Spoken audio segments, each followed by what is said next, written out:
with a very well-known distinguished speakers. The first speaker is Dr. Abdulrazak Al-Jazairi. Abdulrazak Al-Jazairi finished his bachelor degree from King Saud University. Then he got his PharmD from Chapel University. Dr. Abdulrazak also has a master's degree in pharmaceutical and healthcare businesses. Dr. Al-Jazairi has worked as a cardiologist pharmacist at King Faisal Specialist Hospital and Research Center. And now he is the Director of Pharmaceutical Services at the same hospital. Today, Dr. Al-Jazairi will talk about student research, start right and end right, which is a very important topic for you as a student. Please listen well and prepare your questions. Please join me welcoming Dr. Abdulrazak Al-Jazairi to the stage.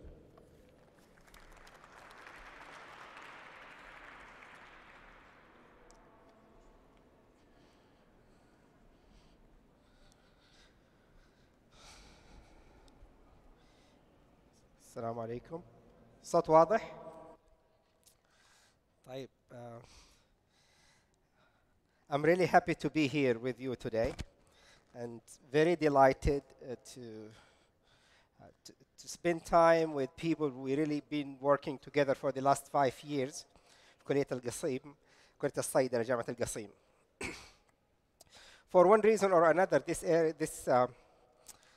this college is very dear to my heart, and they've been a real resource seriously for us at King Faisal. My topic assigned to me is about students' research, how to start right in order to end right. For people who've been away from King Faisal for some time, this is how does it look like. Now this is the big oncology center that we just opened 2016. And it's an solid organ transplant, and it has satellite pharmacies related to it. The main objectives, I think, they don't show part of the alignment of the slides. So my first objective is to provide an overview on conducting a research project as required competency for trainees, in particular students. Then I'm going to go over some highlights on challenges in conducting and presenting and publishing research for students. Then we're going to look at the impact of trainees, research projects to the institution, students, and mentors. I'm going to start with this case, since you guys are students, majority, and you love cases. So, or you're supposed to love cases. This is an HA. HA is a 23-year-old, fifth-year student, a little bit old for fifth year, right? 22-year-old, fifth-year pharmacy student. Her chief complaint was the admission. She's very ambition to conduct a clinical research. And this is her obsession. She really wanted to conduct a research that make a difference and patient-centric. History of present illness. She visited my office in 2016 during her clinical rotations, and she expressed her interest to conduct a research. And she said, I don't want it to be just like any other research. I wanted to do a research that I can see a real impact on patients. I love that comment, and it's a comment that I couldn't forget until today. That lady, or that young student, she is keen, and she would love to spend energy and time, but she wanted to make it a meaningful time. That's made a difference for me as a mentor at that time. So my assessment to her, I can see a great potential student who has a great potential to conduct a patient-focused research. So we had this plan together, and we agreed we're going to meet every 30 minutes on a weekly basis, starting from generating an idea until we complete this study. And we agreed to work during weekends and to submit all reviews to me one day before our meeting. So that's the case. Now, just as part of the introduction, we know producing pharmacists trained in research is very critical. And we do have, as we speak today, deficiency in good researchers, especially in pharmacy, with a huge opportunity and gaps to fill between practice and theories. So it's a known fact. It's everybody looking at it. We are no exception from what's going on globally. But I think we will really have to realign what we do in research with what's going on from the ACCP, which is the American College of Clinical Pharmacy. They stated for pharmacy curricula, which is building it within the curriculum, and educational programs to remain relevant and for a pharmacy practice to evolve requires that we maintain a foundation of clinically relevant, high-quality research. Maybe I'm referring more to a clinical research just based on my practice. That can be a basic science research. Definitely, it can be a community-based research or others. Now, what are the scope of researches for you as students? And we can really, the research idea is coming from a pain or from a challenge, from something we face every day, and we are not sure what are we doing. Is this the right approach or not? So it can be just a systemic problem solving. If you come to King Faisal, like the last week, we had our peak of waiting time in ambulatory care setting. So the waiting time was reaching 1 hour, which is very high for a patient coming. So somebody said to me, why don't we use a hospital application for ordering and not to have our patients from inside Riyadh is coming to the hospital? It sounds very good from a practical point of view, but my question to him was, how can we fill the gap with regard to the patient counseling? So if patients, we send the medication to them without counseling, is this a safe practice? So we decided to do a different approaches, a different study, satisfaction survey study on this. That satisfaction survey can be very helpful to select the best approach for dealing with congested ambulatory care pharmacy. So it can be simply a systemic problem solving. It can be practice-related project. And this is something, as a practitioner and as a director of pharmacy, something I face all the times. Clinical pharmacists, what are they supposed to do? How can I measure their outcomes? Should they be stationed in the floor? Should they do order verification, or they shouldn't do order verification? What are they supposed to do? So we decided to do, this year in particular, 5 researches in a row, just addressing the component of the practice-related projects.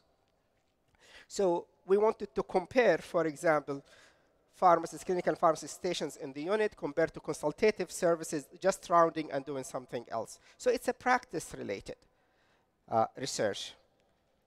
Or it can be straightforward pharmacotherapy and clinical research.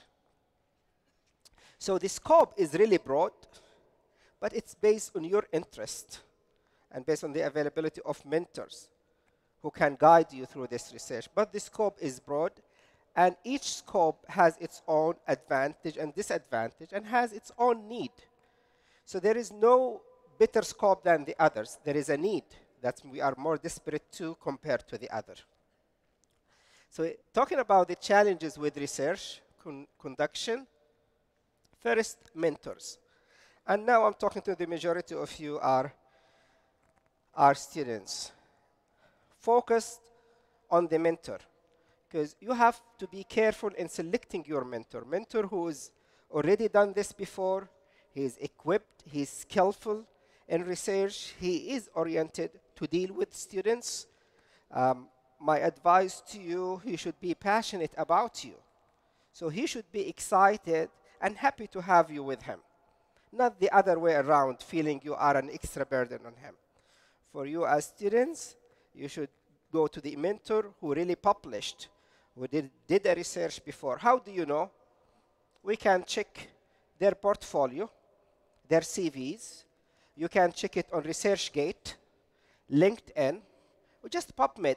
Search his name. What did he do? What's his scope of work? Did he get published?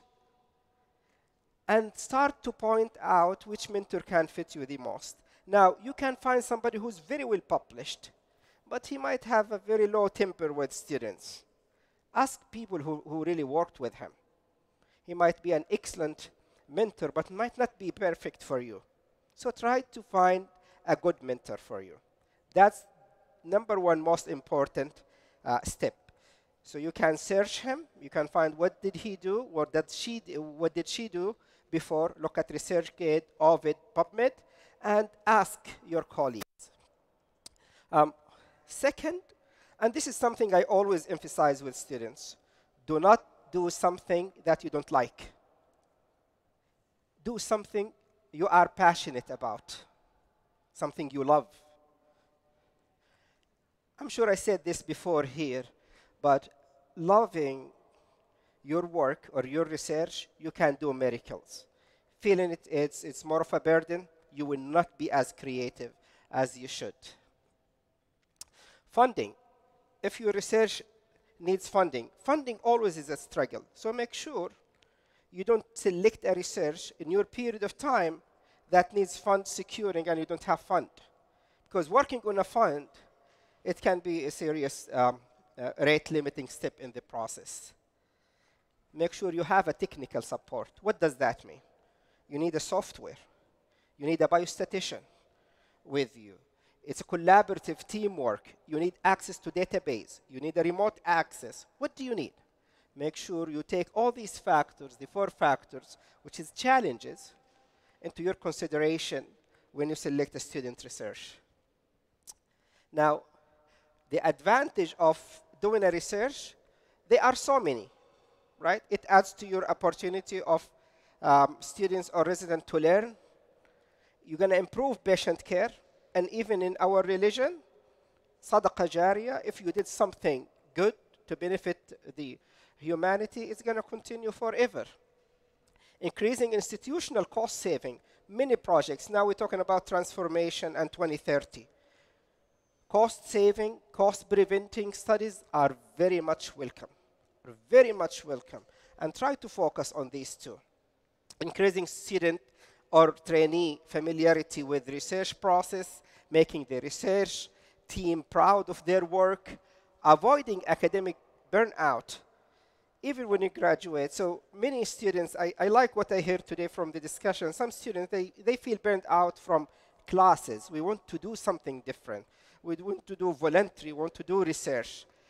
Research can help in preventing burnout and providing recognition and value to the institution, to the college, and definitely to you as well. Now, تقول 10 minutes. By the way, his hour is really running. That's not 10 minutes, not 20 minutes, but I will try to finish. Okay. Okay. I will fly over them. All right. So first, you start with the idea generation. Generate an idea that's applicable, brainstorm it, look at what other people did. You have to know your subject. I always advise to write 1 page about what you do and think about it, share it with your mentor, and you take it from there. Show the need of the gap. Why are you doing this research? What gap are you trying to fill from the practice? Always think the institution review board, when they review it, what they will question, and try to answer it in the proposal itself.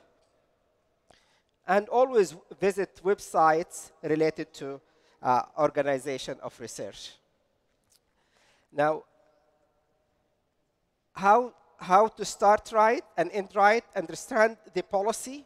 Don't make mistakes. If you don't read the policy, the guidelines, the process, things will fall down into cracks.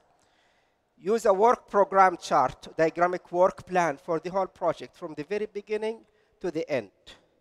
Always be time conscious. When are you supposed to submit the proposal, submit the abstract, submit it to the college? These are very important. Always start early in brainstorming. Don't start late. Identify your own strengths and weaknesses and be conscious about them. When you know your weakness, work on it. It's an opportunity to improve yourself. Okay? So pick up the right mentor we mentioned. Invest in yourself. What does that mean? Read, attend workshop, try to push yourself to understand. Don't run away from things that you don't know. It might be the opportunity that you will shine the most in. Remember, in practice research, it's multidisciplinary.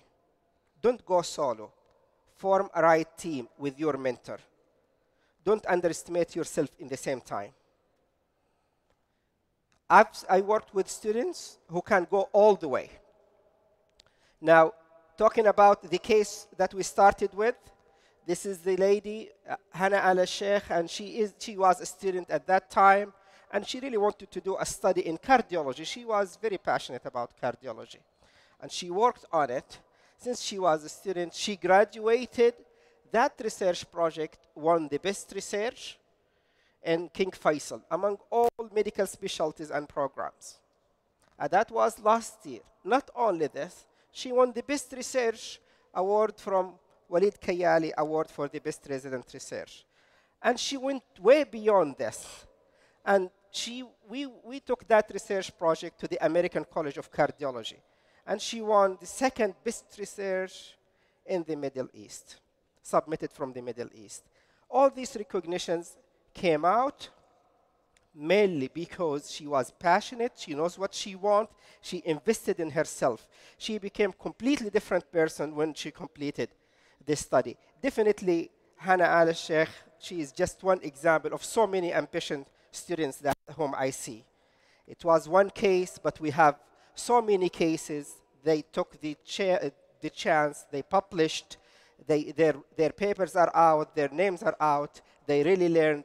And from my experience, this story keeps coming over and over. The good news, we never run away out from good students. Never. Every year I have great students, ambitious, and they do something that change the practice. In conclusion, residents, students, trainees, research projects result in a direct positive benefit for health system if you hunt the right idea with the right mentor. Mentors should consider incorporating familiarized research training infrastructure to the students to make it plausible experience. I really wish, though, as a future direction, all students' research to have a data bank for them and to structure it more where we define which research structure part are essential for the students to have a successful research project, incorporating these crucial parts to the future students, recognizing research characteristics that would improve patient care in the clinical practice, recognizing research characteristics that would lead to research publication. I will end up with a picture for all these winners for the last year at King Faisal of Best Research. Thank you.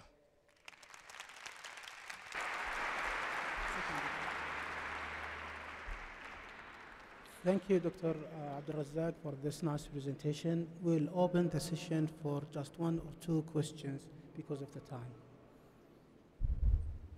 Questions?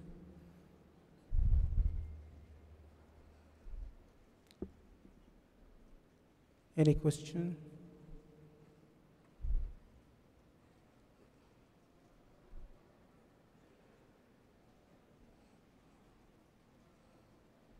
So no questions from the students, not even after the presentation. So if you want to ask now, so everybody will benefit. That's everything is Thank clear. you very much, Dr. Abdulrazak, for this nice presentation. Our second speaker is Dr. Abdullah Al-Ghasham. Dr. Abdullah Al-Ghasham is the head of the Pharmacology and Therapeutic Department at the College of Medicine, Qasim University. He graduated from KSU, King Saud University, and completed his PharmD in Duquesne University, and his residency from Ohio State University in infectious diseases. Also, he has a master's degree in health profession education. Dr. Al-Ghasham, he served as a vice rector for development and quality. Also, he was vice dean and acting dean and dean for College of Medicine in Buraida, Indonesia. Dr. Abdul Ghasham is an active researcher in ID, infectious diseases, and education for health students. Please join me welcoming Dr. Abdul Ghasham.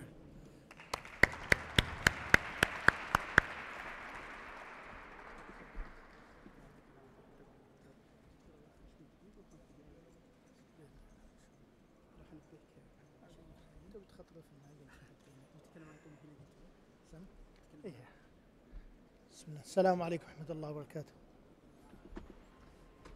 I'd like to thank the organizing committee for giving me this opportunity to give one of my challenge as academic in the College of Medicine and also in health profession education in general. I'll just ask one simple question. Is really our curriculum reflecting the level of our student? Just one simple, last month we have hired assistant professor in College of Engineering. He was applying, or he applied for to be demonstrator in the college. He was not accepted because of his GPA. Then after that he went for master and PhD, and he got master and PhD, and he published 11 papers, and he applied to the College of Engineering again. His colleagues, classmates, 6 of them accepted as demonstrator, none of them finished their master degree. Why is that? Is it related to our assessment? Let me see how this story will talk about our thought. First of all, I'd like, this work is part of a bigger work by my colleagues, Professor Muhammad Nuruddin and also Dr. Muhammad Sagar. All of us know what is MCQ and why it is used. In fact, it was invented a long time ago, almost 100 years ago by Frederick Kelly, and it's the most widely used in assessment in general. What's good about MCQ, it will assess broad knowledge, and also it's very objective. It's not like something oral assessment. You will ask the student if you like his way or his behavior, you give him, so it's very objective. Also, it's saved time. You can assist 100, 200 students and you can analyze that very quickly.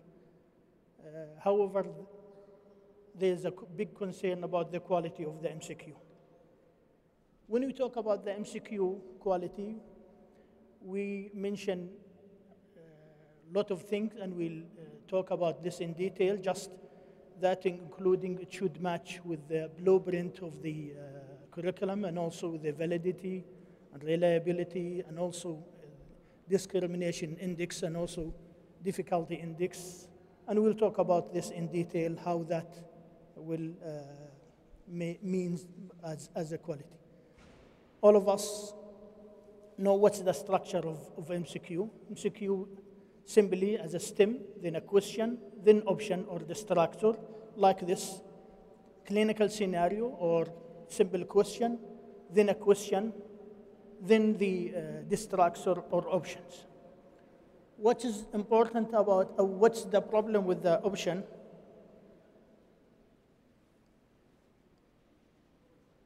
I don't know if that,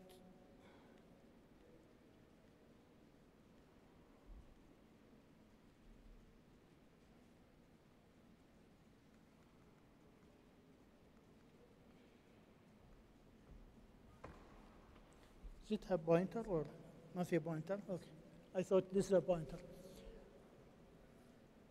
All of us will focus mainly on the correct answer on the option, but we never. لا ما في هذا. لا في. خلاص ما محتاج. all of us will focus mainly on the correct answer, but we never make stress on the distractors. And we'll see what's the dangers of that. This is the Miller pyramid of assessment. Different level of assessment will start to know, then know how, then show how, then how we can do this. MCQ خلاص ما يحتاج دكتور. وين أيهن؟ Okay. The MCQ can assess know and know how, and also more important, it's not only recalling the knowledge. I hate the question just recalling the knowledge. The MCQ, you can analyze on the MCQ, understanding, applying, analyzing, and also education and creating, evaluation and creating. So just simple recall of the knowledge, this is the most or the worst question in the MCQ. What's the strength of MCQ? As we mentioned before, broad representative content and also high reliable and valid. And we'll talk about this in detail, but what's the main weakness?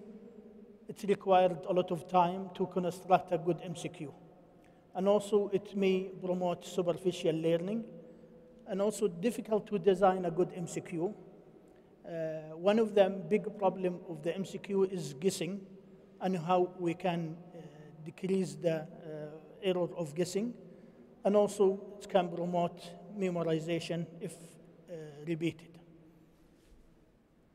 The importance of exam analysis.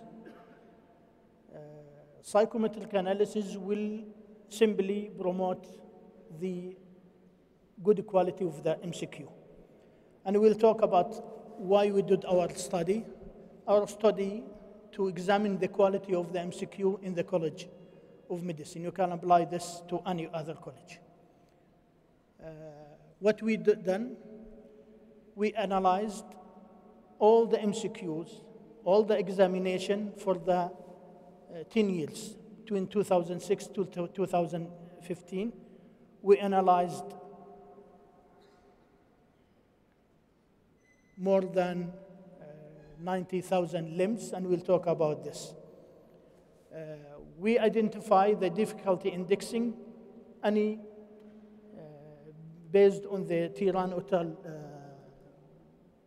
study, that the optimum should be around 0.6 plus minus. And also the discrimination index. What you mean by discrimination index is that any exam should distinguish between the bad and or strong or the student. If I have easy exam, and all the student answer it correct, it will not discriminate between the level of the student. So the optimum of that should be above 4. And also we analyzed the 5 response, all our questions based on 5 response, so we selected 0.6 as ideal difficulty index. And also for the Coda-Richardson formula, we analyzed anything above 7 or above 60% or 0.6. If it is less than 0.6, we consider it's a bad question, should not be included in the exam. And the results, we analyzed 311 course exams, and we filtered the question between around 19,000, filtered to 17,000 questions, and the items or limbs or option to around 88 options. And we analyzed all that 88,000 options. Based on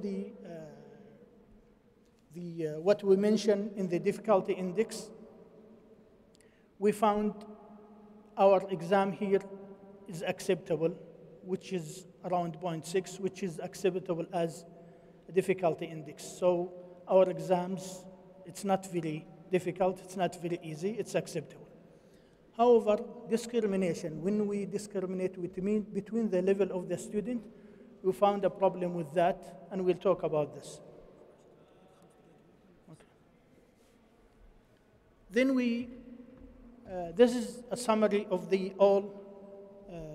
what we found we found a good result in the difficulty index.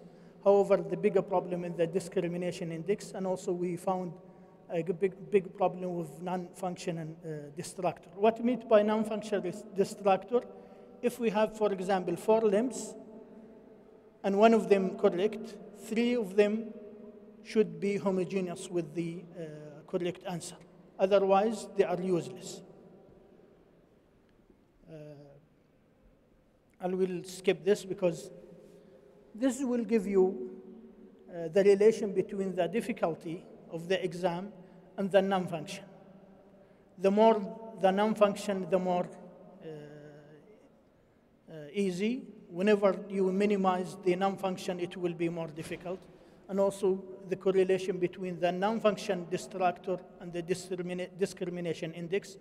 We found the more non-function distractor, you will find the discrimination index will be decreased. This is also the number of discrimination index will positively correlate with the exam reliability. And also this is logic.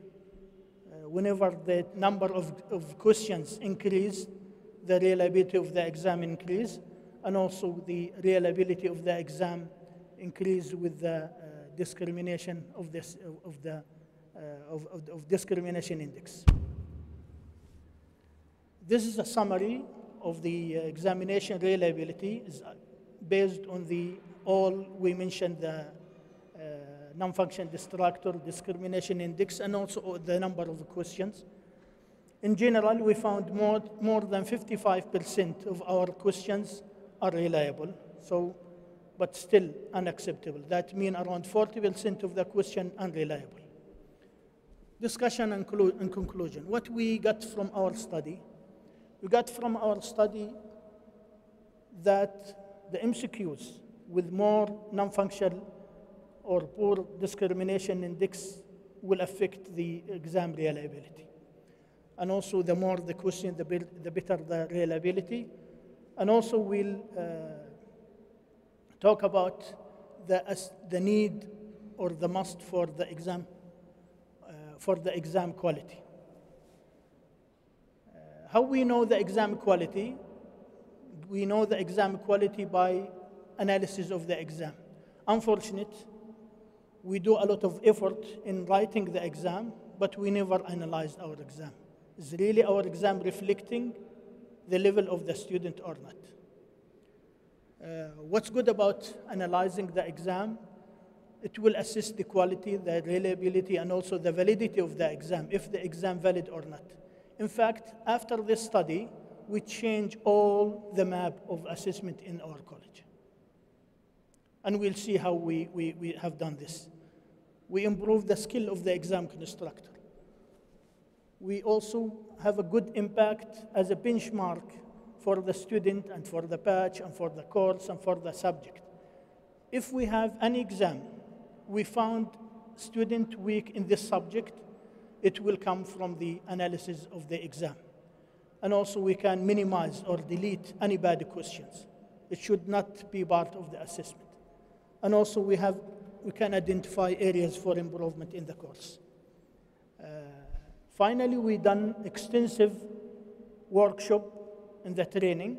I advise all the students and all the staff to have at least this book, if not both of them. This is the national exam, and also the other one is the Saudi Council for Health Specialties Manual. This is around, I think, 80 pages. This is more than 200 plus pages. This is how, after our study, how we change our habit. Before constructing any MCQ, the MCQ should be done on this form, and it will go to the committee. Then this is a checklist for any multiple choice question. Then after that, this will guide us where we'll go. Finally, good MCQ are difficult to conduct, and also we have to analyze the MCQ, because analysis of MCQ is as important as writing the MCQ. And also we have to develop a bank.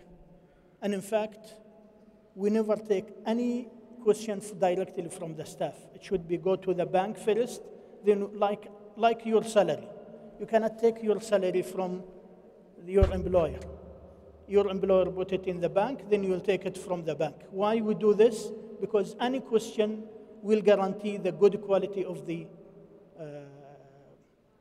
question. Like the bank, you can budget yourself. And also, MCQ alone should not be relied as the sole assessment method.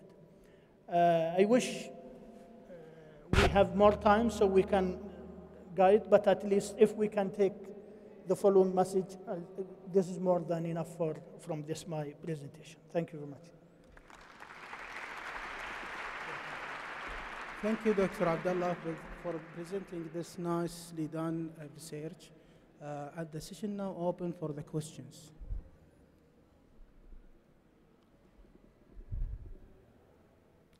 Questions?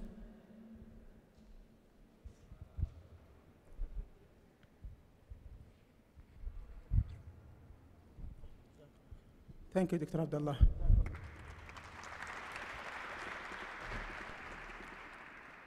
Our last speaker for this session is Dr. Abdul Malik Al-Kathiri. Dr. Abdul Malik Al-Kathiri is the he's assistant vice president of our quality, and he is the dean of the quality in King Saud ibn Abdulaziz University. Dr. Abdul Malik got his bachelor degree from King Saud University, then his PharmD from Dukins University from United States. Then he completed his specialty residency in nephrology from Michigan University. Dr. Abdul Malik is he is the dean, the founding dean for the College of Pharmacy at King Saud bin Abdulaziz University. Dr. Abdul Malik has an extensive research in nephrology and education and quality. Please help me or join me welcoming Dr. Abdul Malik for this, to the stage for this presentation.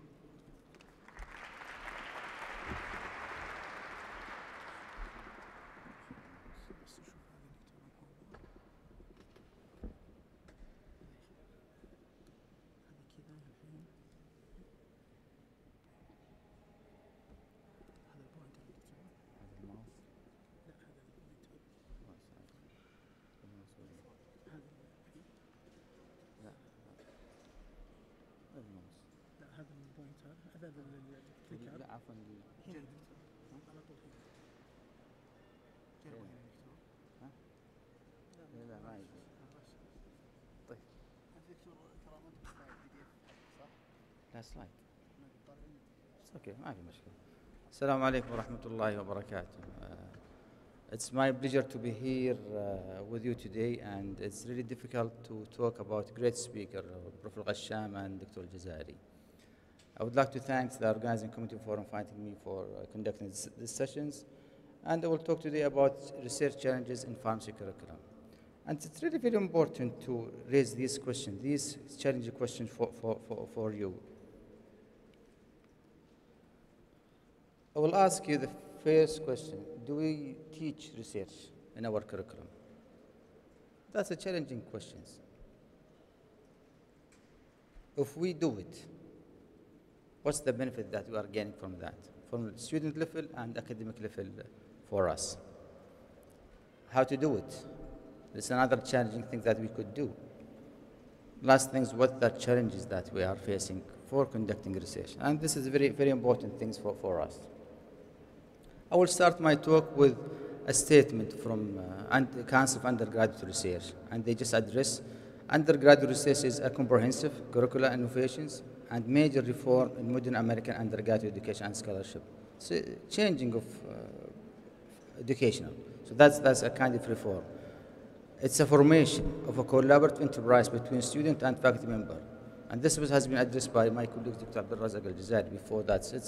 It's a collaborative between teamwork, student and faculty. That's very important. That's the statement that has been addressed by the Council of Undergraduate Research. So if you look for the pharmacy education, where do you stand on that? So if you look for the international and national level accreditation bodies, what they are stated, they recognize and emphasize that pharmacy graduates should be able to use clinical thinking, problem solving, and research. So they readdress the component of research, and it's important for the student and the colleges. And this is a very important statement that for us. If you look for the international, where do they stand? If you look for the ACB Accreditation Foundation in 2016, and you look for CAPE recommendation in 2013, that what has been addressed? They are addressed as the more important for research as be part of the component of the curriculum of the student. And this is another very important message at different organization level. If you see the ACB guidelines, and the same thing, they address the importance of the research, and it's enhancing the clinical thinking, medication use, quality improvement, strategy, safety, many things that has been understanding in that concept, and this is very important for us. If you see at the national level, if you look for the NCAA, the accreditation body in Saudi Arabia, it's very important for accreditation process. And our colleagues in Al-Qasim, they got their accreditation from NCAA, and part of their component is looking for the research at the curriculum of the university and the College of Pharmacy in Al-Qasim. At academic or organization body, if you look for the Saudi Council, for the admission, it's recommended, because part of the points for gaining the research program, you have research publications, and it's for the graduation for the resident. Initially it was optional, now it's required for all residents to have research part of their curriculum. So where do you find research in the curriculum? A well-conducted study has been done by Murphy and his group in 2007 and 2009, and what they found that only 50% of pharmacy school required students to complete a formal course research. That's in the state, and I'm not sure about Saudi Arabia because we don't have this data in our universities.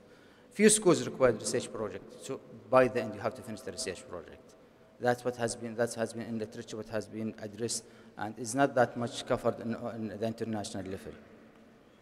This is just example to touch base where the research has been there. If you look here for the green one, sorry.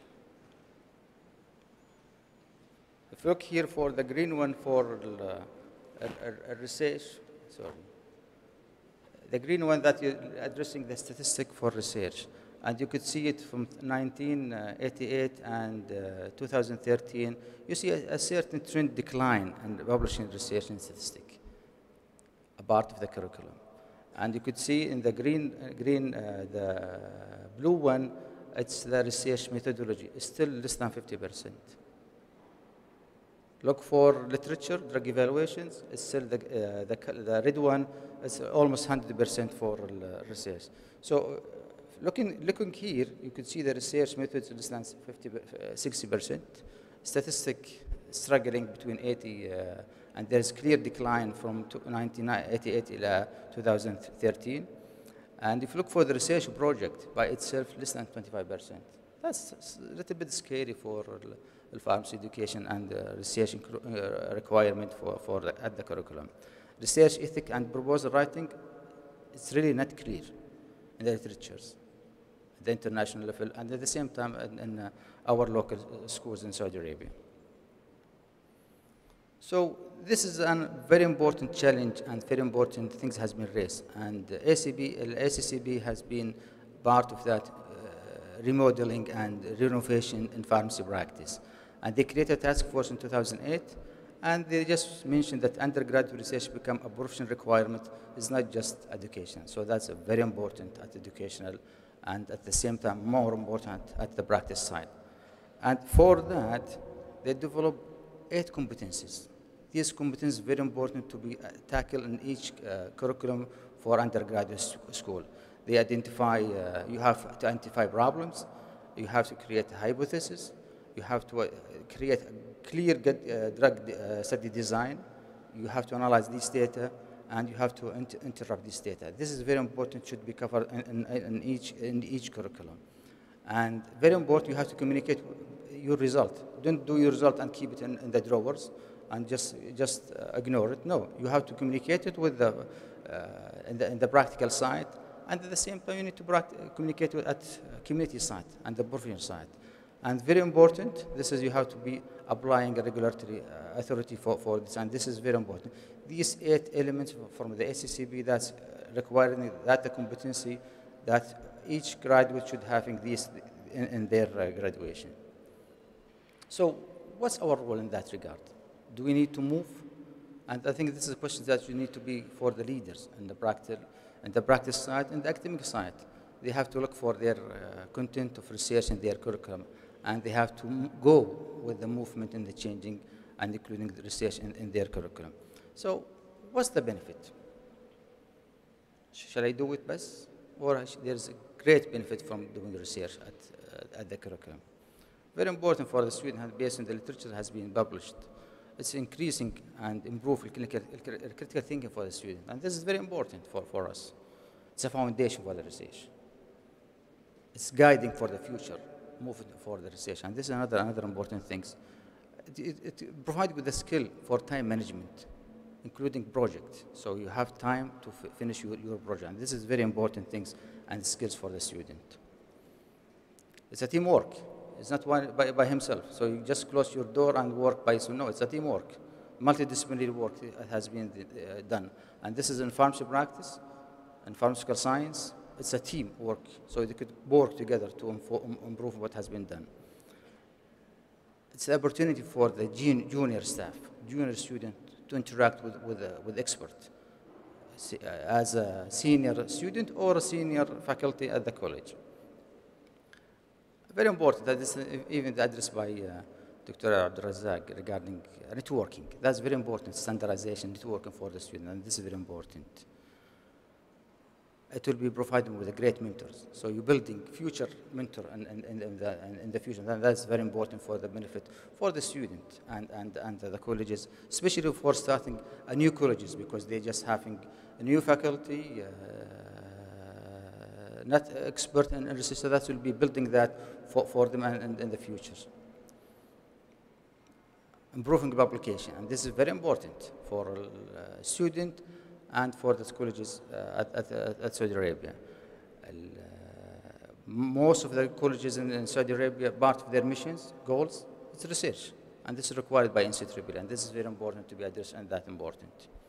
Increase marketing for the colleges. So you could recruit. If you ask someone to, for example, come to Qasim University for a college of pharmacy, and he will look for a college, and if they have great research, and he will be more attractive compared to other schools. So that will be more fund, more publications, that will be more excited to come for those sites. And finally, and very important, the society. It's beneficial for the society, especially for improving patient care, safety. This is very important topic for discussions. Is that easy to be done? No. A lot of challenges to do with that, especially in the curriculum. It's very, very difficult, and there's many obstacles for that. And I will share with you a couple of points that has been addressed in the literature. Time constraints. You didn't have time to do it. And what I mentioned here, if you could look here, we just mentioned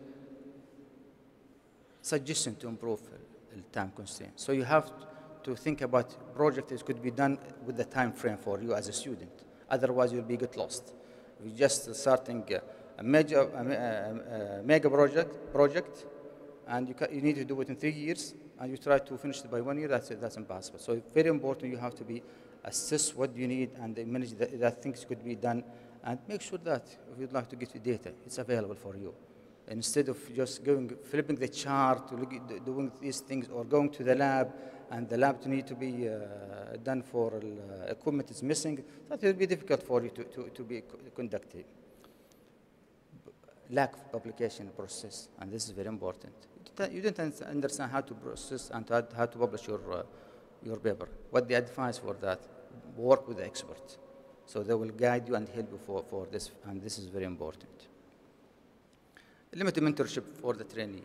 And this is one of the challenging that students they are suffering. They are looking, okay, I need to have a good mentor, so helping me in that. And what has been done in this it's have to have a timetable for the student. So you have a contract with the student, with the mentor, so that will be helping the student, and you have someone to have governance for the student, to give support for the student. This is very important for the student. Student interest is not there. And what we did in our college, King Saud bin Abdulaziz University Health Science College of Pharmacy, we just write the project and assign the mentor for them, and the student could pick their project, and this is very important. No benefit from application, and I think this is gone because student, they understand. And this is very important for the student because now for Saudi Commission's admissions, publication is required. So I think this is not exist anymore. Selection project unsuitable for publication, and this is part of difficulty that has been addressed. And it's the starting point for the colleges to announce what project could be done for those individuals. And very important to have design study, effective study design for the student and to complete it. You didn't have money, financial constraint, that's very important. And I could see a smile for our colleagues here that you didn't have fund for research. Strategy has been done in that regard. You could ask expert that can work with you, help you without money, mainly statistics. Statistics, they are expensive, so you could ask for someone to work on that. If you'd like to publish, try to publish in a journal that is free of charge. And this is difficult. Free of charge, they have higher standard. And that's very important for overcome. Sometimes some institutions, they try to get a fund from private sector or from the university, from their funding for research. And this is very important strategy to improve these challenges. The student might leave without completing the project. If you don't have contract, and part of requirement for graduation is there, you'll be surprised that students will leave you without completing their project. And this is very important to address a timetable contract for the student. Rejection, that's all of us we are facing with manuscript rejection at faculty level or student level. And this is very important. You have to have good mentor with good publications that he could help you in this regard. Modify your manuscript, and this is another thing to overcome this rejection, and try to select a journal that's suitable for what has been topic that has been discussed. I will share with you in a few slides, just two slides, our experience in King Saud bin Abdulaziz University Health Science College of Pharmacy. When we took our curriculum from University of Tennessee, they have clearly clinical literature drug evaluation was required, and study design and conduct clinical research, it was elective. It was one of our goals to emphasize in research at the College of Pharmacy. So what we did, we create 4 courses as required courses for research at our colleges. Design and conduct clinical research that cover a couple of ACCB competency, 4 competency it has there, and we make it instead of as elective, we make it as required course. We continue the clinical literature and evaluations, cover 3 aspects of ACCB, and we create 2 courses, research proposal and PharmD research. And by this 4 courses, we are covering all the ACCB competency for curriculum for the student. And to allow, make sure that student not going out without completing, is part of the graduations. So that's very important for us. So how to govern this? We create research committee at the college level, and under the research committee there is a student research unit that's in charge for the student research, make sure that any support they need the student could be done, sometimes facing problem with the mentor, so they could helping the student in this research. To get more information, we did submit our experience implementation ACCB accredited program to the American Journal of Pharmacy Education, and this will be in the press within a few weeks. So if you would like to give our experience in that regard. Finally, I would like to close my talk with this great picture for the University Al-Qasim and College of Pharmacy, and I would thank College of Pharmacy for their inviting me for this talk and be sharing our experience and challenging for pharmacy research in the curriculum. Thank you very much.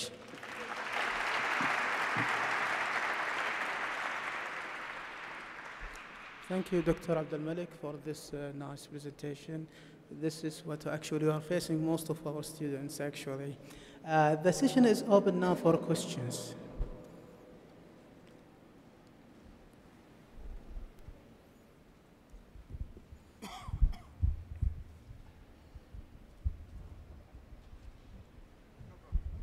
Assalamu alaikum.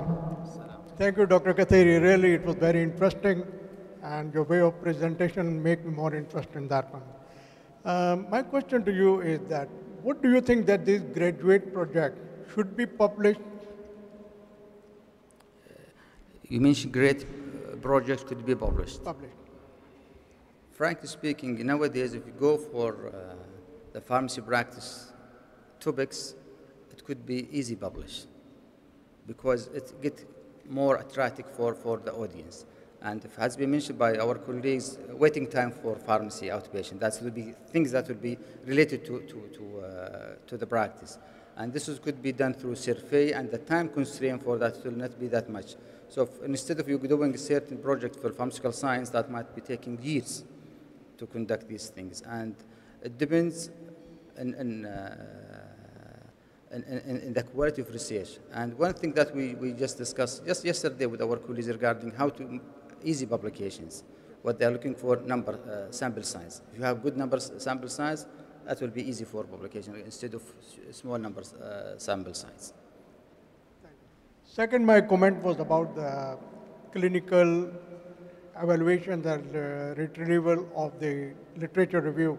I think it's the best thing that we are doing during the graduation project also, because when they're going for the practical life, in the professional life, for pharmacotherapeutic, when they're going to make the plan for evidence-based and other things, they found it as a base and they can utilize it. Thank you very much. Thank you very much.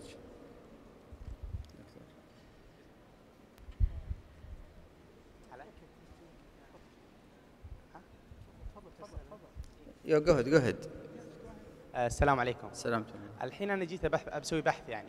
كيف ابدا؟ ممكن اسوي بحث واتعب عليه شهور واخر شيء القى الشخص ثاني بحث فيه. فما استفيد منه شيء. شوف انا اعتقد this is very important for سالتني بالعربي جاوب بالعربي. طيب في قال يعني فور شو اسمه. اذا بتسوي بحث وتتعب وما فيه رود ماب لك تنتهي فيه that's difficult. لكن اعتقد من الاشياء الاساسيه يعني يمكن احنا في الكليه كنا we derived project for student يعني يختاروا منها اسهل الستودنت فور شو اسمه. لكن في نفس الوقت يعني في لسته في بروجكت عندنا ولسته بالمنتور. مثلا في الترانسبلانت ونفرولوجيا will be there so that الستودنت يحب يشتغل معي وما يحب يشتغل معي لكن يعرفوا البروجكت من المسؤول عنه. هذا one thing. في نفس الوقت we don't يعني discourage the student from bringing idea لكن idea should be shared with great mentor. So make sure the idea could be doable and could be done in the same time. يعني from our experience مع السعودي rules for two publications اللي هي السعودية student in addition to required graduation بالكلية يروح المنتور ويقول أنا عندي انترست في ايديا معينة I would like to work it and he help him. يعني جزء من المسؤولية الأخلاقية بالنسبة لنا في الكليات في الفاكولتي to help the student and guide him how to execute this. وأعتقد this is very important message. السلام عليكم دكتور عبد الملك. جزاك الله خير for the talk. It was very informative presentation. I just have one question about the research course. How do you really evaluate students about their research outcomes? Did they have chance to defend about their results and discussion part, or just or a committee, or how do you do that? As we mentioned, we do have a research committee, and under the research committee we have a student research unit. The student research unit, part of their task, what has been done has been we did contract. Part of the contract step for evaluation اللي هو from start writing introduction, data collection, analyzing the data until manuscript publication. So and each steps they have points. So during that time we make sure that the students following that timetable, because time constraint very important. You might be surprised student is instead of doing the data collection in 2 months, he disappeared for 7 weeks, and the last week he just show up. So that's part of the evaluation, that we make sure that he's within a timetable that he address. And the course عندنا it's pass and fail to be like for passing their certain course 70% should be passing the minimum passing score for the student, and based on her performance. We are doing this over a year and a half, so to give a student the time to data collect, writing the introduction, writing a proposal,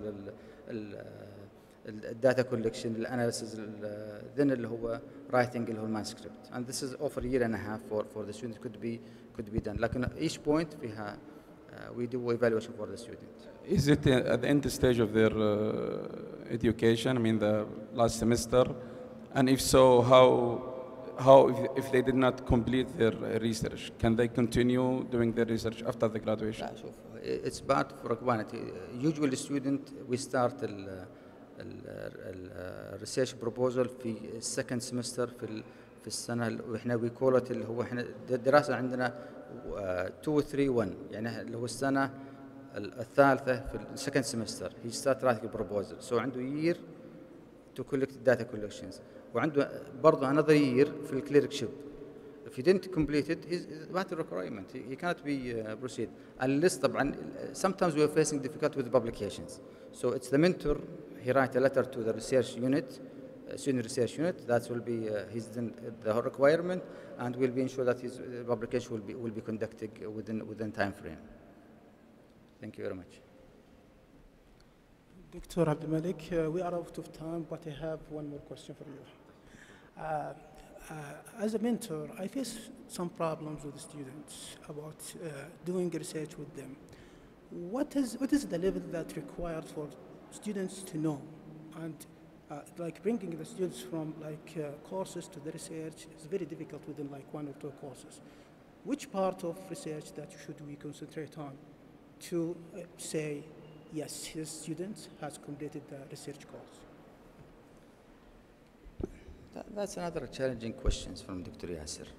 يعني very important to identify what kind of research you need and what kind of level of knowledge that the student need to gain, and this is very important. And as you just addressed, very important to have a doable research for the student, and give him the hats, ask him to wear the hats. It's not spoon feeding, so he need to get the responsibility that I need to be do this in this time frame. And if there is any lack of knowledge, I could support you, because we are here as a faculty to support the student, and this is part of our responsibility. And usually they have difficulty في manuscript writing, but we're just asking first draft, then we give them some comment, do second draft, then we take a responsibility and we complete for that. But at least they gain the knowledge, because in the practice, when they leave institutions as a graduate, we need to be proud of them that we have foundation for the research. When they go for example, for post studies, either residency or master, so they have at least a basic knowledge for that. And that's the thing that will be for this. And it should, very important thing, they need to be accountable, responsible for conducting the research.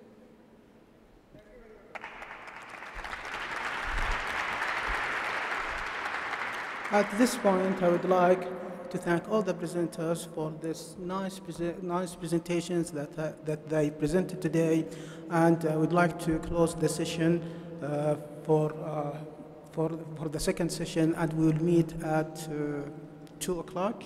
The time now for posters and lunch. Thank you very much.